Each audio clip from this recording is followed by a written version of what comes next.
two-stroke versus four-stroke Enduro edition. In this video, we're travelling down to southern Africa to try out the brand new 2024 KTM Enduro bike range. And you might have guessed it by the title, we've got one mission in mind.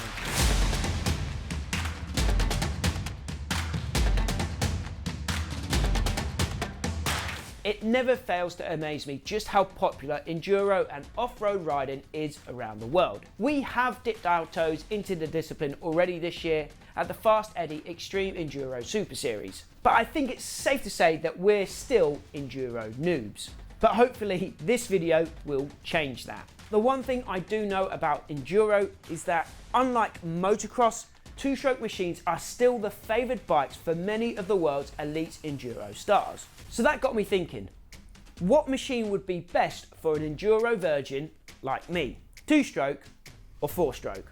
That was the pressing question that we were trying to answer as we set off for the roof of Africa.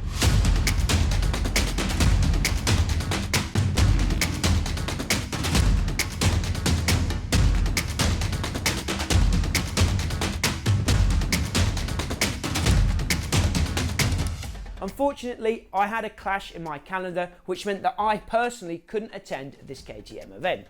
But on the bright side, it meant that I could surprise one of my friends with the trip of a lifetime. And don't worry, Sean may be an even bigger enduro virgin than I am.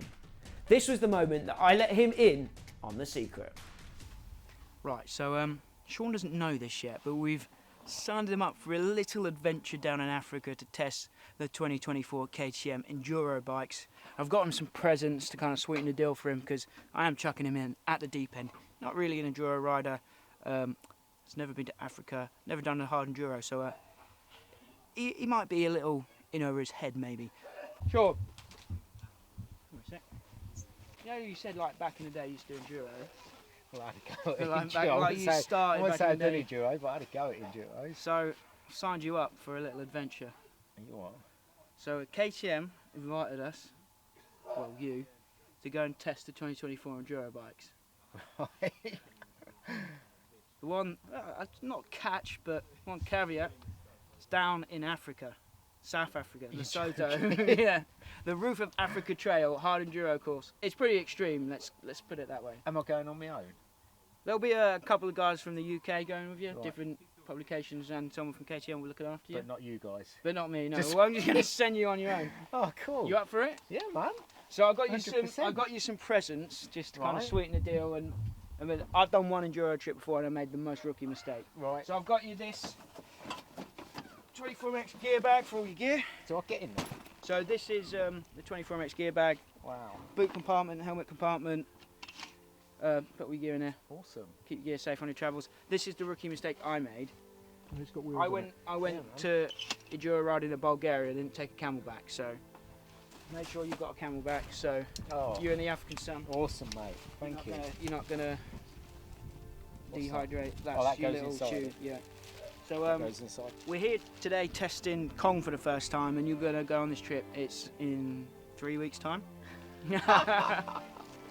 So man. let's cut to Sean. I better tell the wife. Let's cut to Sean in over his head in Africa. So as Sean makes a long trip down to the Roof of Africa Trail, his journey first taking him to South Africa and then onto Lesotho, I just need to say a big thank you to 24MX for supporting what we do and enabling me to send Sean on this trip. So as you just saw, we hooked Sean up with a 24MX wheelie gear bag and a 24MX hydration system. You can get 15% off of products just like these on the 24MX website if you use our code MAX15. Thanks once again to 24MX for supporting what we do. KTM have set up a truly epic test here in Lesotho. The ride will take them along the famous Roof of Africa hard enduro trail, which will give Sean and the guys a chance to truly test out these brand new 2024 machines to their very limits. First, Sean will try out and review the new two-stroke bikes before changing over to the four-bangers. Once he's had plenty of seat time on all of the bikes, we'll sit down and we'll try to work out which machine would be best for a brand new enduro rider. Let's do this.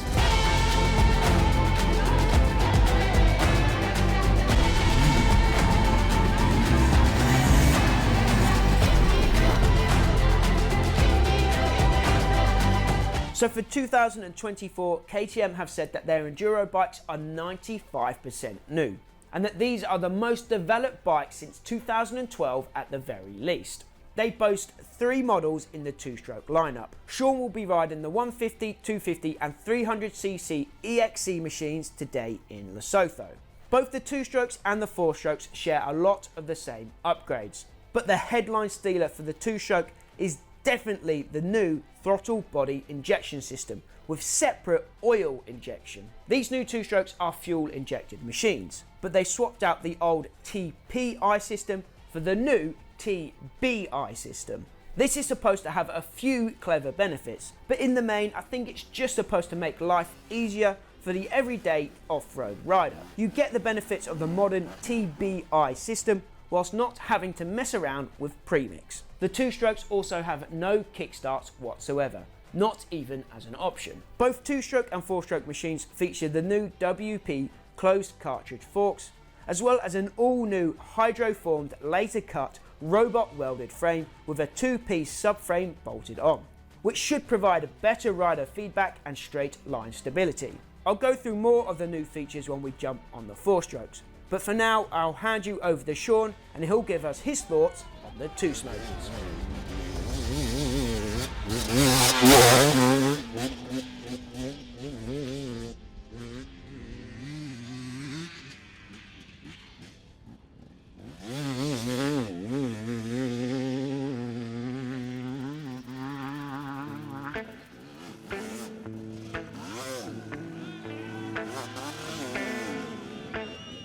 Well, here I am in South Africa. Max has sent me out here to test the new 2024 EXCs. He sort of chucked me in at the deep end, but I've had an amazing time. Absolutely fantastic. So these bikes are all new, like pretty much everything from the predecessors. They've now put a closed cartridge fork, which is spring oil, redesigned clamps because they were finding their old clamps were just pinching the stanchions, the outer tubes and sticking the stanchions. So that's all been sorted. On the rear shock, again, they run the PDS system, you know, for the ground clearance. They've beefed up the swing arm. All that is absolutely fantastic. The 2-stroke range, I rode all of them. So I rode the 150, the 250 and the 300. To be honest, the terrain that we were using today and the bike that I felt the most comfortable on was the 250. Absolutely outstanding. It done everything I wanted it to. You could pop the front wheel up when you wanted to get over stuff. The 150 just lacked a little bit of bottom end for me. 300, again, yeah, that was okay. It wasn't my cup of tea, should I say, but it was okay. I felt that the 150 just lacked a bit in power, especially bottom end, but talking to the KTM engine guy, he said what I didn't realise is the altitude that we were in, because we were like 2,000 feet above sea level, so that made a big difference. 150 just on the train we were on just seemed to struggle, and you needed instant power off the bottom to get over rocks or an incline or something like that, and I know I was using first gear and it did struggle on the 150. It wasn't, you know, it wasn't the best. That was the bike that I thought I'd be most impressed with, but unfortunately I wasn't. I found with the 300 that it's an extra 50cc, it felt heavier and it felt flat. Again, that could be something to do with the altitude, but it did feel quite flat compared to the 250. The 250 seemed to pop the front wheel up quite well, where the 300 I felt I had to work it harder to get it to wheelie. Out of the 2-strokes, I was impressed mostly with the suspension, what they've done to the suspension with the PDS shock and the closed cartridge forks, and they've produced like an anti-bottoming system in the PDS and the front forks, just to stop that metallic clang that you'll get if you do hit something or drop off something too hard, you know, where it bottoms out. If you see what they've done inside the fork, mega impressive, but just a simple idea. It's really, really good. There wasn't anything bad that I could say about any of the 2-stroke bikes at all. They just perform so well. Obviously they've got a map switch on, but I think a map switch is the option on extra when they come out the factory. I don't think they actually have a map switch on them. So what they've also done on the 2-strokes is they've gone to the TBI system on the throttle body, but it's still auto lube, so it's still oil injection. Even though they've gone to like TBI, it's still oil injection, which is fantastic because that's awesome for trail riding. You know, in my opinion, the best bike out of the 2024 range, 2-stroke for a beginner. Say someone like me that's coming from motocross to then go enduro, what would I choose? Would definitely be the 250 EXC was the bike for me. It just like I said, done everything I wanted it to do. It was super cool bike to ride.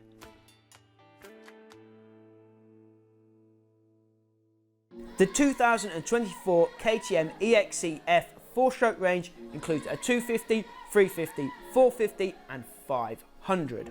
The headlines for the 4-strokes include a brand new quick shifter, which has never been seen before on an enduro bike. The 4-strokes also feature a slightly tilted engine and a lower front sprocket for a better centre of gravity. They also feature optional traction control. All of the bikes in the 2024 range are fitted with a PDS shock and feature tool-free suspension adjustment. The new LED headlights are said to be 300% brighter. There are new electronics with no fuses. There's a new orange seat with grab handles, frame protectors, a redesigned fuel tank to ensure the connector hose is less vulnerable, and there's a fin on the front mudguard to deflect mud and help keep temperatures down. Like I said before, the bikes are supposedly 95% new, so there's a lot to digest here. So let's hand it over to Sean to hear his thoughts on the 4-strokes.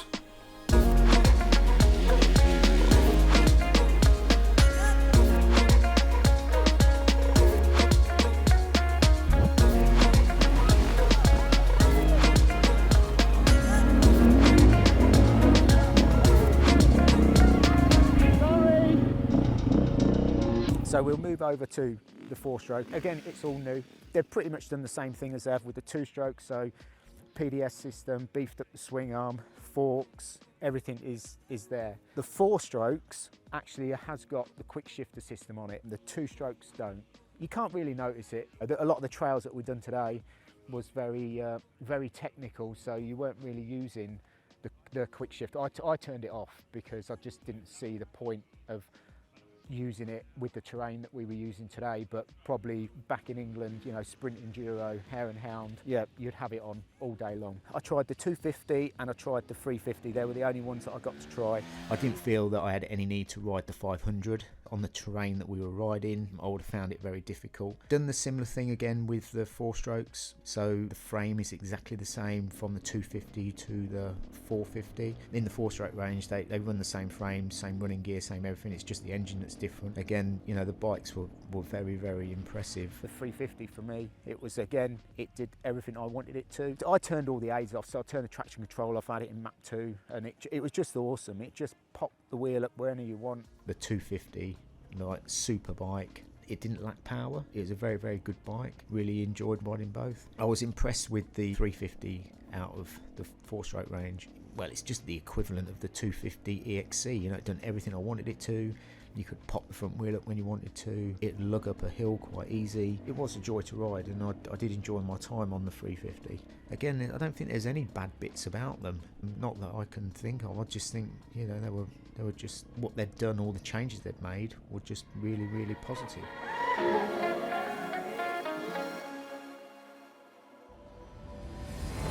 So Sean has had plenty of seat time on both the 2-stroke and 4-stroke bikes. And the stunning Roof of Africa trail has enabled him to push both himself and the machines to the absolute limits.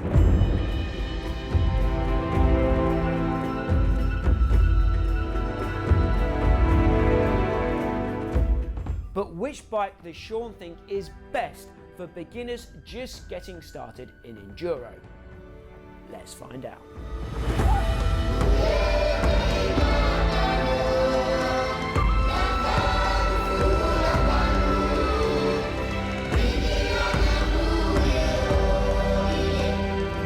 I'm an enduro newbie, as you'll probably see from the footage. You know, I was sort of sent out here to do a little test. If you were going into enduro, what bikes would you choose? Obviously I'd race motocross, as you know, so proper rookie out there, but the 350, loads of confidence, loads of power, really good bike. 250 2-stroke, again, loads of confidence, really good power, really good bike. You know, for me, the 250 2-stroke and the 350 4-stroke were just the bikes, and then it's up to you to choose. If you're a 2-stroke man, happy days. You know, 4-stroke man, again, happy days. Both performed really well. If I had to choose between the two, would possibly be the 250 2-stroke. It just seemed to put a smile on your face a little bit more. The best bike, I think, again for a beginner would be the 250 2-stroke. It was light, it was flickable, It was easy to ride. It had plenty of power, but not too much power. It's very controlled power. It was torquey. Again, just done everything you'd expect it to do. It's got a TBI on it, and it's got twin injectors, so one runs at up to half throttle, and then the other one comes in when you need peak power. So it's got a 2 injection system, but still runs an auto lube, which is just fantastic, because out trail riding, you need some fuel. You can just quite easily stop at a petrol station, fill up, and not having to worry about mixing your oil. Done a super job with these bikes. And that's me, all wrapped up and done. I want to say a massive thank you to KTM for inviting me out here. I mean, as you can see, you know, we're in South Africa and it's absolutely amazing. Cheers.